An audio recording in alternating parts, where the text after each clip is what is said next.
Bonjour tout le monde, comme vous le savez tous, le mois béni du Ramadan est arrivé. J'en profite pour vous souhaiter à vous ainsi qu'à tous vos proches de passer un très bon mois. Aujourd'hui, je vais répondre à toutes les questions qui reviennent d'habitude en cette période, à savoir le sport pendant le Ramadan ainsi que la nutrition sportive pendant le Ramadan. Pour commencer, quel est le moment idéal pour faire son sport pendant le Ramadan? Il est bien évident qu'on ne va pas faire son sport pendant les premières heures du jeûne. Le moment idéal, c'est soit juste avant la rupture du jeûne, comme ça vous êtes sûr que juste après vous allez récupérer tous les sels minéraux que vous allez perdre durant votre séance. Sinon, 30 minutes à 1 heure de temps juste après la rupture du jeûne. Quel type de sport est-il recommandé de faire pendant la période du Ramadan? Tout simplement de continuer les mêmes activités sportives que vous faisiez, sauf si c'était vraiment du sport à haute intensité ou du sport de haut niveau, où vous pourrez faire toujours les mêmes séances mais réduire considérablement la durée des séances. C'est-à-dire il faudra faire des séances de 45 minutes à 1 heure maximum.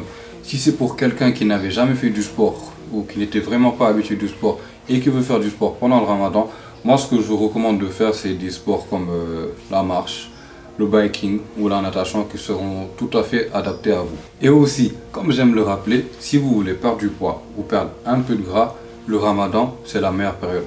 Pourquoi? Quand vous faites du sport en étant à jeun, votre insuline baisse, ce qui vous permet de libérer plus facilement les acides gras. Donc le sport en état de jeûne vous permet plutôt à votre corps de puiser dans ses réserves et vous permet de brûler plus facilement du gras. Il y a bien évidemment des mesures à respecter quand vous faites du sport pendant le Ramadan.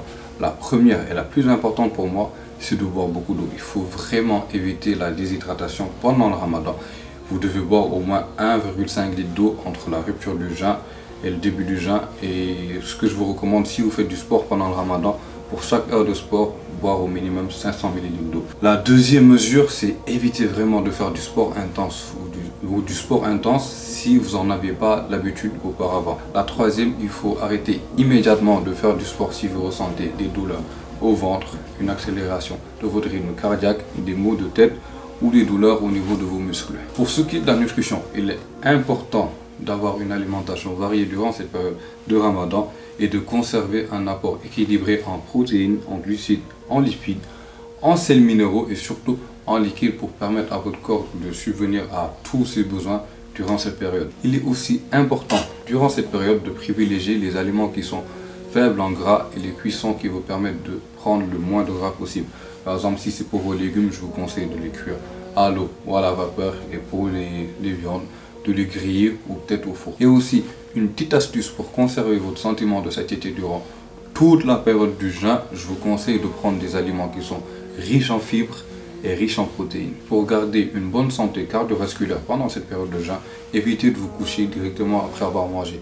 Si vous ne faites pas de sport, faites peut-être une petite promenade, une petite marche ou peut-être monter les escaliers juste après avoir mangé et avant de dormir. Sur ce, je vous souhaite de passer un très bon mois de Ramadan en espérant que cette vidéo va vous servir, et au courant du mois, je vous passerai des vidéos de séances de sport que vous pourrez faire tranquillement pendant le mois de Ramadan.